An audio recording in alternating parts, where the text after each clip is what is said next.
Hey, Real Nerds listeners, your favorite host Ryan here to remind you that social media is great.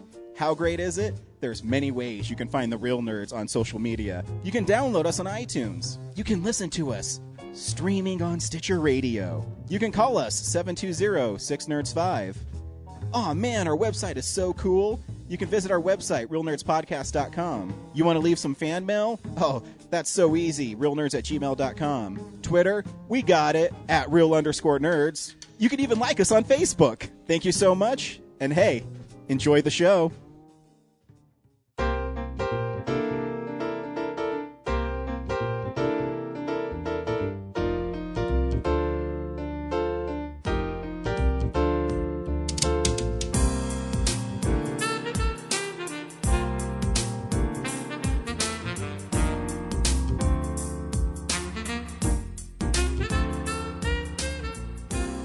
Welcome to Real Nerds at Denver Comic-Con 2015. We hope you enjoy the following interview. Welcome to the Real Nerds Podcast. Once again, live on the Denver Comic-Con floor. Now, we have something very special going on here. So, for long-time listeners, you will remember, probably 2 years ago, where we had, I think, 2 or 3 episodes in a row where we kept talking about these weird movies that were, half good from this guy named Christopher Mihm that... this guy just sent them to us in the mail with, a real short explanation of what was going on and why he did this. And we were like, okay, well, we'll check these out. And we kept coming back and going okay, we traded them back and forth between each other. And, we're comparing notes on what was going on. And now I sit here and it all kind of makes sense. Because we have Christopher Mihm with us on the show. Chris, say hi. Hi, how's it going? It's going really well. I'm the king of half-good movies, as you know. Okay. High praise. So, basically, and I'll tell some of the story and then maybe you can fill in the holes. If I remember correctly, this was a thing that started as a annual project in honor of your father, correct? Yes. Cool. You have one hell of a memory, sir. Right. So every year you get your friends together and you guys make a... usually some kind of sci-fi horror genre piece movie. Right, but they're all done up in the sort of classic drive-in 50s, 60s stuff. Yeah, right. It kind of feels like what MST3K would be dying to send up in one of their films. I call them new, old, good, bad movies. That is... Oh, yes, you get it. The funny thing is, though... This is what's so great, is that I feel like these things were a conundrum, and now I meet you, and I'm like, oh, you know exactly what you're doing, and you're actually really good at it then. It's funny because, I do a lot of conventions around the country, and it took me forever to finally come up with a way to just describe them to people quickly. Right. And it was always so these are old movies. No, they're new. Old movies. And so they're bad? Well, yes, but they're good bad. You know what I mean? So they're new, old, good, bad. So it took me about 6 years to finally come up with new, old, good, bad movies, but it's the perfect description for what they are. Right. Right. Yeah, I mean, they both... They feel like backyard films, but they're of a higher quality than most backyard films. I'll take that, yep. Right? But at the same time... They are. Yeah, you do a better job than most people who do a poor job. Right. And this is all in a good... Sense. This is all good. See, I always tell people that it took a long time for me to get used to people coming up to me and saying, oh, your movies are terrible. I love them. And it's I know what they mean, and they're being nice. That's a good thing. It's your movies are awful, and I absolutely love It's okay, you're complimenting me. You're hurting me at the same time, but I totally understand, and you're right. And I'm sure that there are people online who are listening who are like, James, you're a douche. And I'm like, no. New, old, good, bad movies. There's no better way to describe my films. Gotcha. So, honestly, I think what I am most interested in is you have this group of friends that you do this with now, right? Right. What is that relationship like? Do you have antagonistic? Do you have now 10 years worth of the most fun times with your closest friends? We've yes and no. I mean, there's obviously in doing any kind of creative pursuit, and I'm sure you want to kill your buddies sometimes too because they drive you nuts. Yeah, it's the same thing, and it's a lot of close friends and family. So right, and we have a shorthand now, and we just know what we're doing, and we know what we can depend on each other for, and we have a lot of great stories and a lot of interesting ones from going out and promoting them. Obviously, if you've ever worked at a sci-fi convention, you always have a lot of interesting stories about interesting people. Yep. But yeah, they're fun to do, right? And I think that's what keeps us always coming back. Yeah. Is ultimately we're having a good time doing it, and obviously they're not particularly. I don't think of them as professional. I mean, I'm sort of a amateur. I'm a professional amateur. How about that? Where I have a process down. Yeah, you're really good at being amateur. Right, and I, like you said, they're maybe a step above your average sort of basement. Oh, they totally are. Basement movie, but they're still a basement movie. The sets are still made out of Yes. cardboard and duct tape. Right. We actually keep a running tab of how many rolls of duct tape we use. Really? On every movie. True. Which movie had the most duct tape? There's a movie called Attack of the Moon Zombies, and we used Right. probably about 35 rolls of white duct tape for our sets. Wow. Was there a set made entirely of duct tape? Damn close. I mean, it was like we used it. We bought white melamine because we wanted. It's futuristic, so it has to be white and shiny, right? Sure. Like a really crappily built Apple store. And we joined everything with duct tape, and Gotcha. so every set had several rolls of duct tape on, just used in creating the set. Right. So yeah, in essence, yeah, the sets were made of duct tape. Yes. My first monster was half duct tape. No kidding. Really? Yes, the monster Phantom Lake is garbage bags and duct tape. Oh, that's right. I remember. Right. Yeah, that's right. And a mop bucket. Right. Yeah. Wow. All right. So, I mean, beyond the awesome story about your dad, like, what were the movies that you were emulating? Who were the directors that you were most like, dude, I want to be Ed Wood? Well, honestly, it's two people. I mean, you have Roger Corman strictly for the guy because of his output. Just Sure. the sheer Right. numbers of films that Like guy's the Woody Allen of old sci-fi Right, films. right. Yeah. That there, because someone asked me once, you want to be Ed Wood? And I was like, no, I want to be Roger Corman. I want to make tons of movies. Ed Wood didn't want to be Ed Wood either. No, like, exactly. He wanted to be, of course, now the Roger name. Corman. Roger Corman, right. Yeah. Or Burt I. Gordon, who, Okay. That one I don't know. Well, he made The Amazing Colossal Man. Okay. He made The Beginning of the End. He made Earth versus the Spider. He made Valley of the Giants and Food of the Gods. Oh, okay. He, Food of the Gods. a lot of what he did was based around giant things. Right. Things getting big. Big Yes. rats, big spiders, big people. Anything where he could like composite stuff together. Right. Yeah. And actually, he started out as an ad guy in the upper Midwest. I'm from Minnesota. Cool. He's from Wisconsin, and he actually started off in Minneapolis, St. Paul as an ad guy. But he really, really wanted to make movies. So he drove to, like, L.A. and started knocking on doors. I mean, this is old school, like, early 50s. Yeah. And he literally just started knocking on studio heads' doors, like, I want to make a movie. They're like, okay, what can you do? I did some ads. All right, well, here's $20,000. Go make a movie. And he made the movie, I think it was The Cyclops. And they're like, okay, well, we made some money off that at the drive-in, so make some more. Right. But he was kind of famous for being, creating special effects that necessarily weren't being done at the time. So he did a lot of cool forced perspective, and Right. and as a director in the 50s, a lot of what I do is kind of, I make it up as I go along. So I respect any director Right. who made it up as he went along. And back then, they had to, Yeah. So I find him somewhat fascinating. And he's still alive. Really? And he's in his 90s. And I got to meet him, actually, No way. at a convention. It was like, it was the coolest thing, because it was like, hey, man, how's it? Oh, my God. And I told him, I gave him some of my movies, and he was really gracious, and he was like, yeah, well, my advice to you, get the hell out of Minnesota. and then he was like, and then get on Create Space. Create Space is the wave of the future. Really? It's like, okay, thanks, Burt Gordon. It was crazy. I mean, Yeah.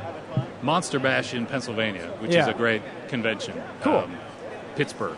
Cool. And it celebrates classic monsters. Yeah. I sound like a pitch man for it. Go! No, it's a really good one. I mean, especially for what I do. I mean, right. It makes some sense that if you're making monster movies in your backyard, you need to go to this you're making thing. black and white monster movies. That's the kind of place you want to be. I don't know if Comic Cons are always the best place because you have to. Oh no, dude! I can tell you right now, nobody here understands. No, you have to explain it. You're usually Yeah. getting the grandparents who brought the grandkids down in their Homestuck, costumes. Yeah.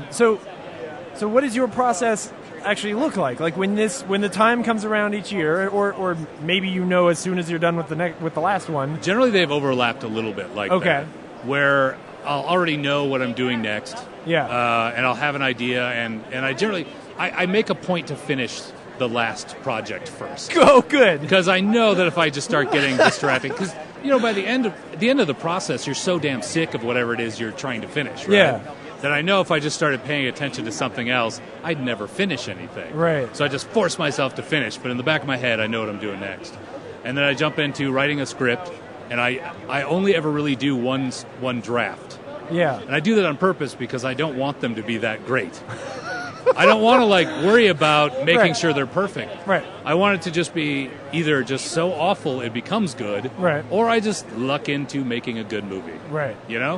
And then we just sort of start the process. And the team, again, I've worked with them long enough that, say I have a guy who does mask work. His name's Mitch Gonzalez. He's done a lot of my masks and special effects. He'll say, okay, what's next? And I'll give him some ideas, and he's like, all right. A couple of days later, I'll get sketches, and we'll just start going. So you guys like storyboard stuff? To an extent, yes. Do you know what your shots are going to look like? No. Okay, all right. No. It's not that far. It's not that far.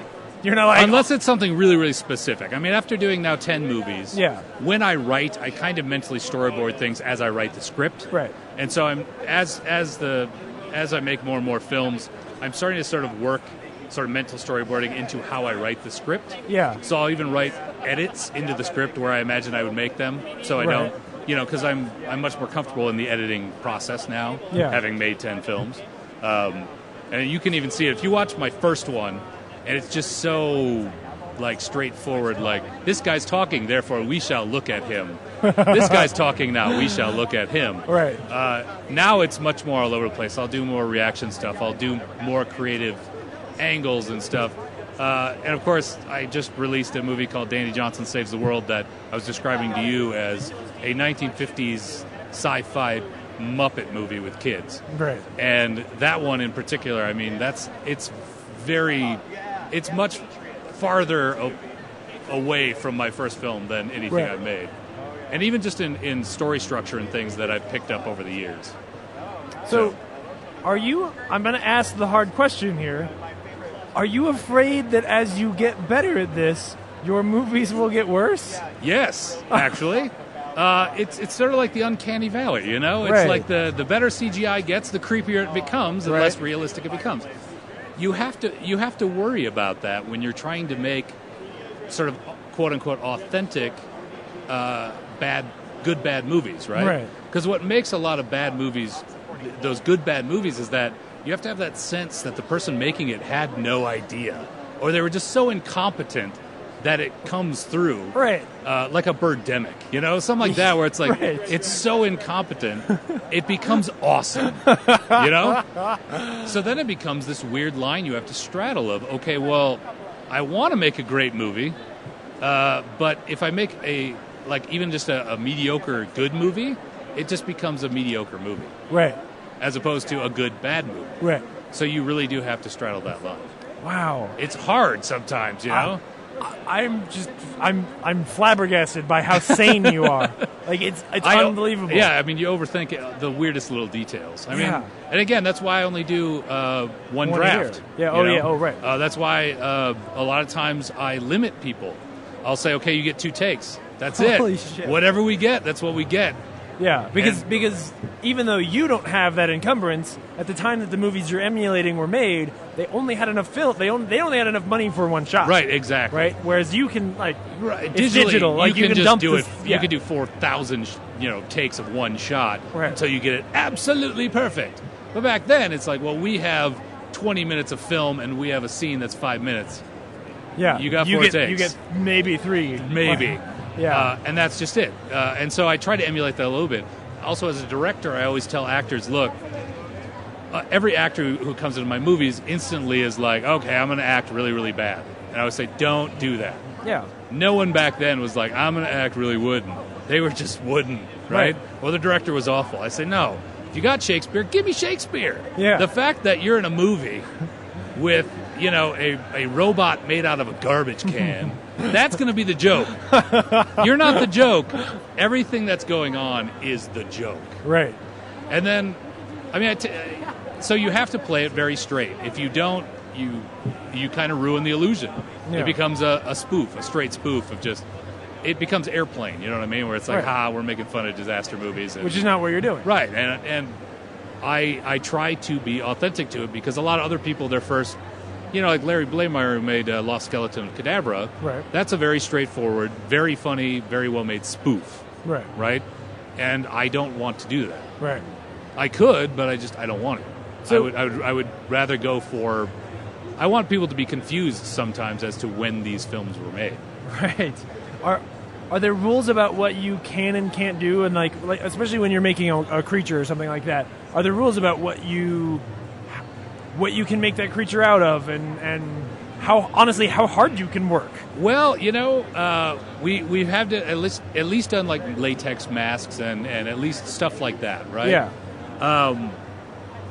You gotta, especially making these genre 50s pictures, there are certain rules that you almost have to follow just to stay within that, right? You can't do boobs, you can't do blood, really, you can't do swearing or certain things because it'll instantly take you out of that era, right? Yeah. It'll become the 70s or the 80s or something, right? If you're making a horror movie, you can't show all the blood, you have to imply certain things. Right. Same thing goes with the monsters, if you make them too realistic, right? A lot of times I go for googly eyes. I mean, that's one of the things that instantly says 50s, Or things made out of paper mache, things that instantly say to you, the Outer Limits or the Twilight Zone or something, or something like the really early Corman films like Attack of the Crab Monsters or something, which those were some of the worst, creatures. They're awesome, but they're so paper mache, you know? And so you really got to be careful not to overdo it. So sometimes you add touches to it specifically because you want it to look bad. Yeah. But not bad. It's a weird line to straddle. It really is. It's got to look like you were trying but didn't have the tools. Right. Yeah. Right. So while simultaneously trying to make something decent. Right. So what's your horror story? What's the thing that you tried to do or that you accomplished that was the most pain in the ass, hardest thing to do? Wish you wish you hadn't even tried it. Well, I don't know if there's anything that I wish I hadn't tried. I'm sort of grateful for all the stuff that I've been able to do, just because it's been really fun. Right. I think the absolute hardest thing is the movie, The Giant Spider that I made. Yeah. We used a real tarantula. Okay. And there's a lot of challenges in getting the tarantula footage to match the actor footage. Tarantulas are boring. I mean, they just want to sit around and be left alone. Right. And then they're hungry, they find something to eat, they go back to their corner. They're really not aggressive creatures. If they were 10 stories tall, you're saying they probably would not terrorize the citizens of the... No, they would sit around until they got hungry, and then they'd find something, eat it, and then go hang out back for and sit around a couple weeks. Right. They're just boring. Yeah. And so using a real tarantula and actually getting it to fit and look good, but not too good, and get it to interact and be exciting in some of these scenes was really challenging. How did you do it? Hopefully you didn't torture the tarantula. No. What we did is the tarantula actually belongs to my son, who's 12. Right. And we built a blue screen box out of a blue Rubbermaid, right? We cut out a side of it and put plexiglass in front of it, and then just set up our camera in front of it. And if you blow air at a tarantula, it'll move. Gotcha. Little hairs on its legs will move, and it'll be like, oh, I have to move. I'm being bothered in some way. Right. It doesn't bug them, but it's enough to annoy them to move. So we just put them in this box, set up the camera, and then just blew air at it and moved it around, and basically collected about 20 minutes of usable spider footage. And then just composited it into the footage of the actors we had, and hoped for the best. And I did it totally bass-ackwards, too. I shot... You should, in essence, when you're doing special effects like that, it's a good idea to film the spider first. Right. So you know what you're acting against. Sure. I did it the other way around. Right. Filmed all the actors, and then hoped you could get a spider to crawl around the building. Right, that would actually make some sense. But it came out really well. I mean, it's I'm actually quite proud of that movie, that it turned out to be a really decent film. And honestly, probably a mistake that a lot of those guys made. Yeah, right? oh yeah. There's probably a lot of guys who were like, "Oh shit, we didn't get the giant chameleon footage yet. We should have done that first, son of a bitch." Well, maybe we can find some stock footage or something, you know. No, it turned out really good, but it was a lot of work to make it fit. Yeah. And you end up recycling footage, but that's another of those things they did back then. You know, they recycled the same monster shot over and over again. Right. So it actually worked really nicely to my advantage. Yeah. How long does it take for you to make a film? I've got it down to about a 9 to 10 month process. So it really is like as soon as you're done with one, you have to jump in the next one, or you lose the sort of momentum. So you're spending all year like, hey, this weekend we're going to do this scene. Right. Next weekend we're going to do this scene. Right. And it's always sort of like, okay, well, I'm going to start. I'll write the script. That's step one. Then we do all the pre-production. Right. Then we film it. Then we edit it. But the way we film it, because it's we're working around people's day jobs. Right. So it's like, well, we can shoot this Thursday night, and then next Monday, and then maybe the following Saturday. I'll be editing as we shoot as well. Gotcha. So then it allows us to go back if we need to. I Sure. mean, it's almost a little more of an organic process than, shit, this is the footage we have. What the fuck do we do with it now that Right. we're missing stuff and it's now snowing outside and we need sunshine? Yeah. So we'll at least be able to keep up with it. And I think that makes it go a lot faster, too. Yeah. Because then we don't have to go back or wait. Yeah. Which is my big fear of not getting something and then being like, well, what do I do now? Well, I think that's totally fair because even though, like, I think in essence you're breaking the rules by allowing yourself to edit while you film. Right. But the people who were making those movies also filmed them in a week. Right. You know, like they Right. made sure those actors were all available. Right. Right. So you have your handcuffs, they had theirs. Right. So And see, I I've think never it's been able totally to do fair. that. I honestly think it'd be really fun to try and do that where we actually shoot a movie in 2 weeks. Yeah. Just shoot everything and then just say, nope, we're stuck with what we got and make it work. Yeah. Because that'd be, a very Corman thing to do. Right. Very cool. Awesome. Well, do you know what you're doing next? I don't yet, no, because I literally just released the one 3 days ago. Gotcha. We had the world premiere 3 days ago.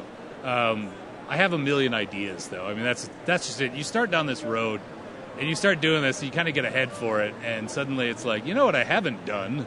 I haven't done a Giant Man movie. I haven't done this movie or that movie.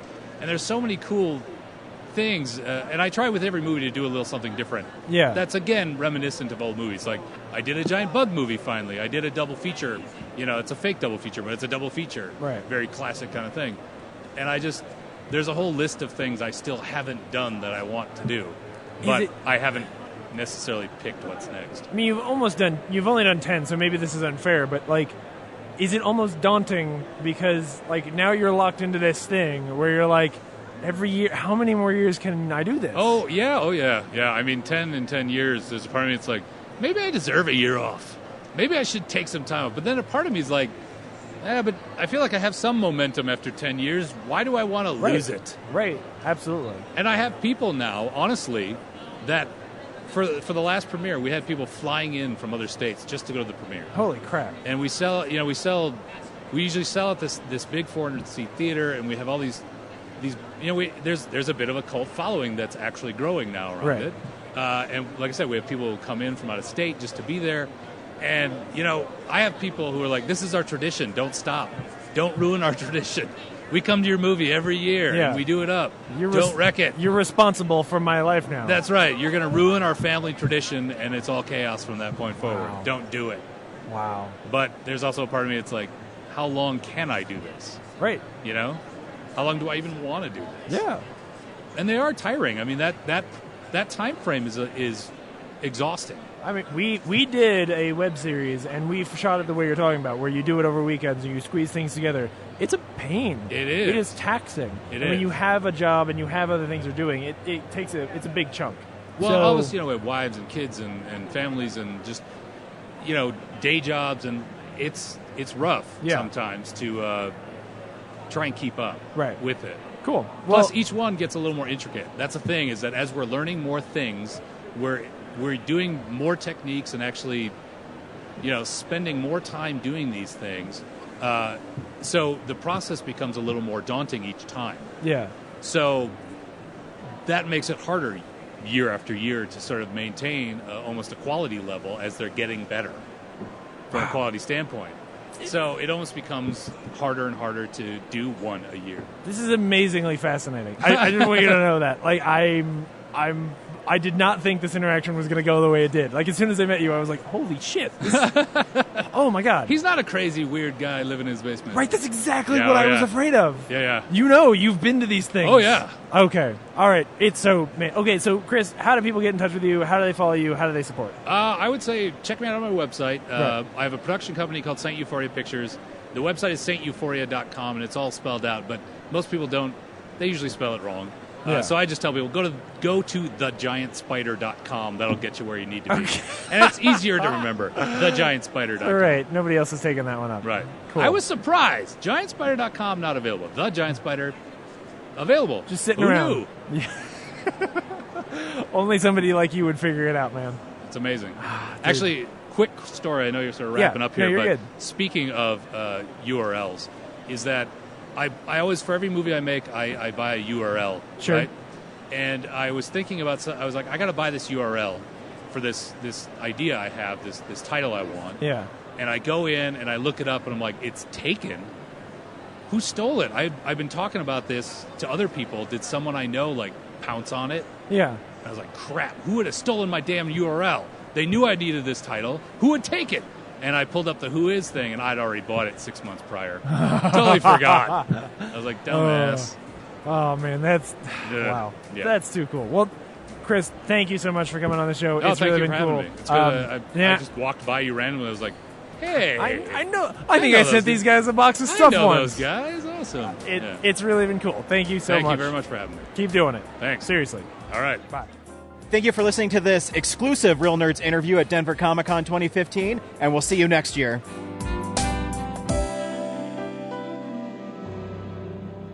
Visit our website, realnerdspodcast.com. You can tweet us at real_nerds. You can email us even, realnerds@gmail.com. Like us on Facebook. Hey, stream us on Stitcher. You want to call us? 720-6nerds5. And download us on iTunes. Just search Real Nerds. Thank you, Joe Kempter, for the wonderful voiceover, and also Spark Mandrill for the wonderful late-night jazz smooth sounds of movies. You can find them on SoundCloud. This has been a Nebulous Visions production.